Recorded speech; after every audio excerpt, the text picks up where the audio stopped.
আসসালামু আলাইকুম ওরহমতুল্লাহি ওবারাকাতুহু। প্রিয় দর্শক শ্রোতা, আশা করি আল্লাহ পাকের অশেষ রহমতে আপনারা সকলেই ভালো আছেন। আবু সালামা রাদিয়াল্লাহু তাআলা আনহু বলেন, মদিনায় রাসূল সাল্লাল্লাহু আলাইহি সাল্লাম প্রথম যেদিন খুতবা দেওয়ার জন্য দাঁড়ালেন, তিনি আল্লাহ তাআলার প্রশংসা করলেন, তার যথোপযুক্ত গুণগান করলেন এবং বললেন, আপনারা নিজেদের আখিরাতের জীবনের জন্য সওয়াব প্রেরণ করুন।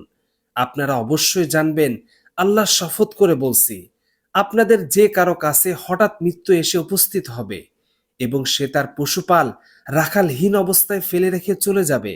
তারপর তার রব সরাসরি তার সাথে কথা বলবেন। তার কোনো ভাষ্যকর থাকবে না, কোনো প্রহরী তাকে আড়াল করে রাখবে না। তিনি বলবেন, তোমার কাছে কি আমার রসূল যাননি এবং আমার বাণী পৌঁছে দেননি? আমি তোমাকে সম্পদ দান করেছি, তোমার উপর অনুগ্রহ করেছি। তুমি তোমার আখিরাতের জীবনের জন্য কি পাঠিয়েছ? সে তার ডানে বামে তাকিয়ে দেখবে, কিছুই নেই। তারপর সামনে তাকিয়ে জাহান্নাম ছাড়া কিছুই দেখতে পাবে না। যে নিজেকে আগুন থেকে রক্ষা করার জন্য এক টুকরো খেজুর দান করতে পারে, সে যেন তা করে। কারো কাছে যদি তাও না থাকে, সে যেন সুন্দর উত্তম কথা বলে। একটি নেক কাজের জন্য 10 গুণ থেকে 700 গুণ পর্যন্ত সওয়াব দেয়া হবে তোমাদের উপর, এবং আল্লাহ রসুল সাল্লাহ সাল্লামের উপর শান্তি বর্ষিত হোক, আল্লাহর রহমত ও বরকত বর্ষিত হোক।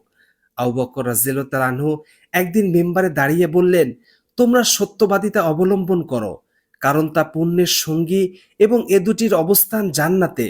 তোমরা অবশ্য মিথ্যা পরিহার করো, কারণ তা পাপাচারের সঙ্গী এবং এ দুটির অবস্থান জাহান্নামে। আল্লাহর কাছে সুস্থতা ও নিরাপত্তা প্রার্থনা করো। ঈমানের পর কাউকে সুস্থতা ও নিরাপত্তার চেয়ে উত্তম কিছু দান করা হয়নি।